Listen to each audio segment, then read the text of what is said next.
Hey guys, what's going on? My name is Tyler, and today I am bringing you guys What If Goku Escaped to the Kai World After NAMEK Part 2. And if you guys want to go check out Part 1, I'm not going to bring you guys a recap, but I will bring you a link down in the description to Part 1, where you guys can go check that out. And after you guys go check that out, you guys can come back here. So with that being said, ladies and gentlemen, let's get right into the video.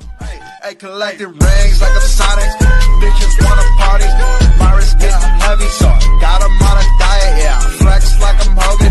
Yo, bitch coming over. Yeah, we respect. Now we start our story where we last left off, which was with Goku and the gang hearing an explosion go down in the city where apparently these androids come in and kill everyone. And so with that being said, the Z Fighters head down to the city where Yamcha would still get pierced in the chest, and Goku would then tell the androids to take it to the wasteland, where they would then prepare to have their battle. Instead of Goku tapping into Super Saiyan, Goku did learn the same thing that Gohan learned with the Elder Kai, which was basically to just say screw Super Saiyan and tap into the ultimate form.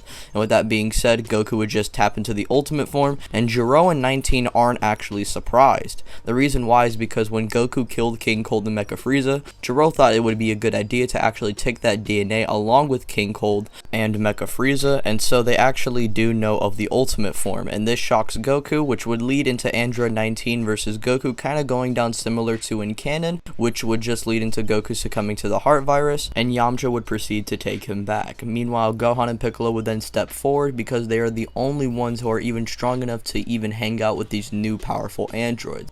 And eventually, Vegeta would try and arrive and tap into his Super Saiyan power and bully these androids, but to Vegeta's surprise, Android 19 would just utterly thrash him and he would get dominated, which would lead into Gohan and Piccolo relying on teamwork to actually push Android 19 away and actually defeating him. They would get the jump on the fat android by basically blasting off his energy absorbing hands, which would lead into Android 19 not being able to shoot Ki Blasts or even try and defend himself against Piccolo and Gohan. This would then lead into Piccolo and Gohan using a combined Masenko that atomizes 19 off the face of the planet, and dr.gero being the only android left, which would still lead into him kind of using this time to actually head back into his lab, and the Z Fighters attempting to try and look. Even with knowledge of the ultimate form, when he tries to get the jump on Gohan and Piccolo comes in and saves him, Gohan and Piccolo working together to beat dr.gero actually does push dr.gero a little bit, and with that being said, dr.gero would then see Future Trunks arrive in, and with Future Trunks arriving in, this gives Gero enough time to basically leave and get out the area. And so with that being said, the Z Fighters would then go out and look for dr.gero, with Trunks still being revealed to be Vegeta's son, and dr.gero in the end would still inevitably release 17 and 18, which leads into his downfall when the androids betray him and release 16. And so with that being said, 17 and 18 would then take on the Z Fighters, with 18 still bullying Vegeta but even harder than in canon, and still bullying Trunks along with the other Z Fighters with 17, and still sparing Krillin in the end. However, I feel like Gohan would actually be told to leave and escape the area by Trunks as fast as he can, along with Krillin, but Krillin would just kind of paralyze in fear, while Gohan would just basically leave on his own, and Krillin would then say, "Don't worry, I'll stall you, get out of here, kid." And so with that being said, Krillin still gets kissed by Android 18, and this leads into the whole Imperfect Cell arc coming into play, with Piccolo still having no other choice but to absorb Kami, and Mystic Piccolo versus Imperfect Cell would then ensue, with Piccolo being much more powerful than Imperfect Cell. As we all know, this leads into Goku still waking up from the heart virus and still thinking about the idea of the hyperbolic time chamber. And with this, Piccolo would still stall against 17, and this leads into Imperfect Cell still using the solar flare technique, and this time getting the jump on Android 17, which would lead into Semi-Perfect Cell being born, and Tien would still come in and try and stall against Semi-Perfect Cell, but this Semi-Perfect Cell is so much more powerful than in canon. The Tri-Beam is actually being resisted by Cell, and Cell is walking as Tien is blasting all of his strength out. Tien would fall to the ground as Semi-Perfect Cell slowly walks towards Android 16, who he would completely erase off the face of the earth in one blow, and Android 18, being completely powerless, just stands one last time and throws all of her power at Semi-Perfect Cell, which just does nothing, and Semi-Perfect Cell in the end still absorbs Android 18, and Perfect Cell is born a lot earlier than in canon. Goku, sensing Perfect Cell would be really shooken up, and he would quickly save Piccolo and Tien before leaving off, and he would say how someone would get stronger and would still defeat Cell. Cell, hearing this, would actually get a little bit curious, and he waits patiently until Vegeta and Trunks then arrive, which will lead into Vegeta vs Perfect Cell, which goes down identical to in canon, along with Trunks vs Perfect Cell, which still leads into Trunks thinking about the idea of the Cell games, and he would still announce it.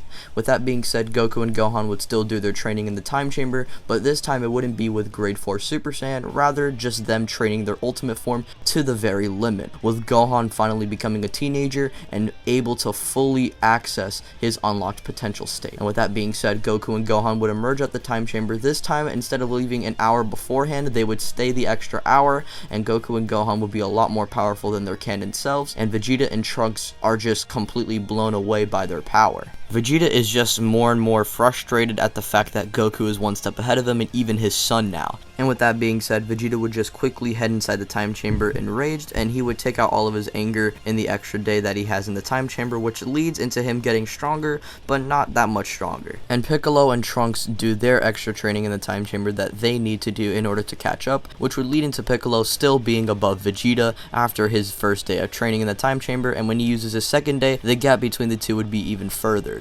So not only is Vegeta behind Goku and Gohan, but also Piccolo. With that being said, eventually the Cell games would start up with Goku versus Cell going down, and this would play out similar to in canon, I think. It's just that Cell and Goku have both gotten a lot more powerful, and the gap between Perfect Cell and Goku in the canon timeline is already too big of one. And so I feel like Cell would still be much more powerful than Goku, and Goku would still eventually give up, and still this leads into Gohan versus Cell.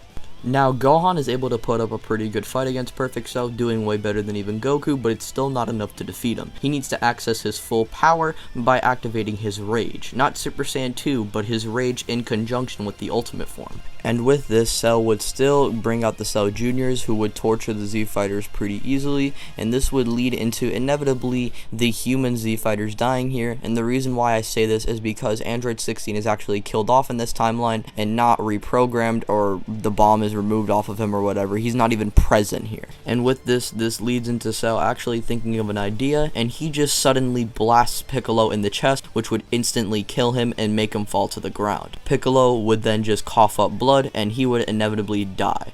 And with this enrages Gohan and pushes him to the point where he needed to be, and he would tap into his rage power in conjunction with the ultimate form, which leads into his hair actually spiking up into his Super Saiyan state, and eventually even spiking up into his Super Saiyan 2 state. So yeah, this Gohan now has his rage in conjunction with his ultimate form, and now he is the strongest warrior on Earth. Gohan wastes no time in fighting Perfect Cell, and he would pummel him to the core, which would lead into not only him spitting up 18, but also 17. And before he could even come up with the self-destruction plan, Gohan just atomizes him with a Kamehameha because he killed his mentor, and his mentor would definitely want him to finish off Cell right off the bat. And so with that being said, the androids are saved here, and Cell is killed off, and Goku survives this timeline.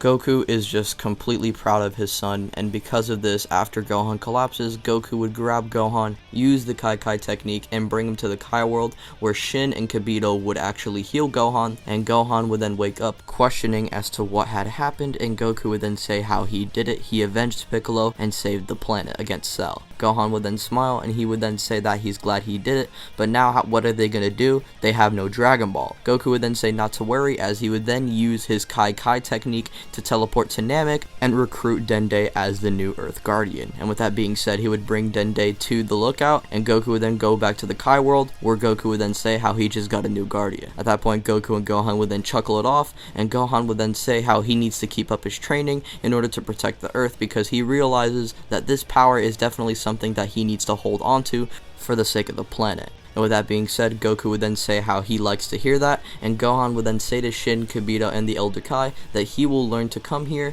on his own with Goku, because he'll just learn the Kai Kai technique from him, and eventually after he's done with that, he'll come here from time to time to actually train here, which Shin, Kibito, and Elder Kai don't mind to hear, because Gohan literally just saved the universe. And with that being said, Goku and Gohan would eventually go back to the lookout, where Gohan would then say hi to Dende, because it's been a while since they've seen each other. And this would nicely wrap up the Cell arc, with Trunks still going back to his timeline and defeating the androids and rebuilding. And that, my friends, is where we will be wrapping up part 2 of What If Goku Escaped to the Kai World after Namek. Well, looks like you guys made it to the end of the video. Thank you guys for watching this video. Your support means more than you think, and really I do appreciate it. If you enjoyed the video, be sure to like and share with your friends. Also, comment other what ifs you would like to see on the channel, or anything you liked about this what if. If you guys do want to hang out with me and other content creators off YouTube, be sure to join the Discord, which will be linked in the description, where we basically do debates, game nights, watch movies, watch shows, and overall just hang out and chill. With that being said, I'm gonna get out of here and leave you guys alone. Thank you guys for watching once again. My name is Tyler. Peace out. Bye.